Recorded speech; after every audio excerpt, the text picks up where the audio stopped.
For most of human history, when we looked into the night sky, we just saw thousands of tiny pinpricks of light. What these lights were was anyone's guess, and we did guess. We used what powers of logic and deduction we possessed to try to understand what was going on around us. But all too often we relied on revelation, where priests and prophets revealed to us the will of the gods, and we called it knowledge. The creation story in the book of Genesis says that God created the stars also. It says that he placed them in the firmament of the heaven. From the human perspective, the universe wasn't very large at all. God created the earth and surrounded this crown jewel with wonders, stuck fast in the sky, and that worldview sufficed for primitive people who had no way to see beyond the mountains. There are apocryphal passages in the Bible that declare that in the end times, the stars will fall to earth from their supposedly fixed positions in the sky, and that seemed reasonable at the time. It took nearly 1,600 years for us to know any different. At the end of 1,000 years of darkness, using scientific measurements, Tycho Brahe in 1573 discovered that stars were not fixed in the sky. They lacked the parallax necessary to be that close to Earth. All of a sudden, we had a glimpse of the true scale of the universe. But the Earth was still the center of creation, just as the scriptures said, until the founder of modern science looked through a telescope, one of the very first scientific instruments to extend our sense perception beyond its natural limitations, and saw the moons of Jupiter in their orbits. That single observation was sufficient to prove that the Earth was not the center of the universe, and even more shocking than that, the Earth was not the only planet, for now we knew that some of those pinpricks were worlds orbiting our star. And I'm not sure when it happened, but around this time humanity realized that we had found a way to overcome the limits of our senses and imaginations, a way to understand the universe, our world, and ourselves, a way that unchained us from superstition and myth and finally gave us the answers we were searching for. And that way, that new idea, we called science. And this was the tool we had been missing, the one without which our civilization could not be built. Better tools meant better information, and better information in turn meant better tools.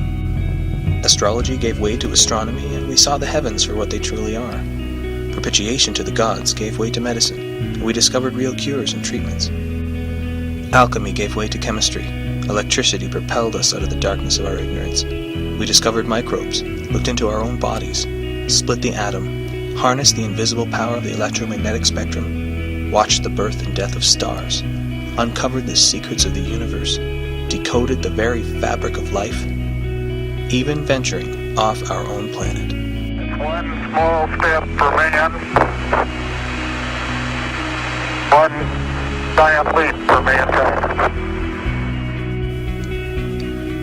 And though we had given countless millennia to sacrifice and obedience and bloodshed in their name, the gods never revealed these things to us. Many now attempt to hijack science and attribute it to their deity, but why did the deity wait? Why were these things not in the holy texts?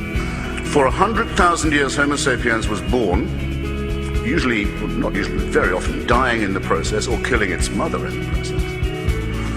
Life expectancy probably not much more than 20-25 years. Dying probably of the teeth after that, very agonizingly, near to the brain as they are, or of hunger, or of microorganisms that they didn't know existed. According to the Christian faith,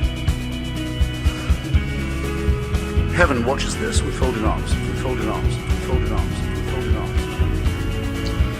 And there are still those who try to tell us that science does not provide the answers, and seek to drag us back, all the while benefiting from and using the tools of science to spread their message.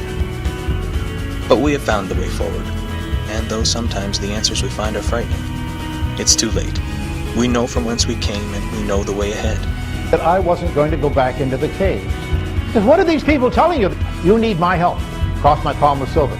I'll tell you the future. I'll heal you. I'll do these various things for you. That's what they're telling you. You're an inferior person. They're asking you to go back into the caves that our ancestors are said to have come from. But we've been to the moon. The hell with the caves. We've been to the moon. There is an ancient myth that the gods forbade us from building a tower to heaven. Well, we pushed aside the priests and built it, and saw what they didn't want us to see. We saw that we had been lied to all along. We saw something so powerful that it could sweep aside the ancient myths and superstitions. One glance at the universe as it really is. The stars are not in the sky. They cannot fall to earth. The true nature of revealed knowledge is myth, from a time when man did not understand anything about the universe.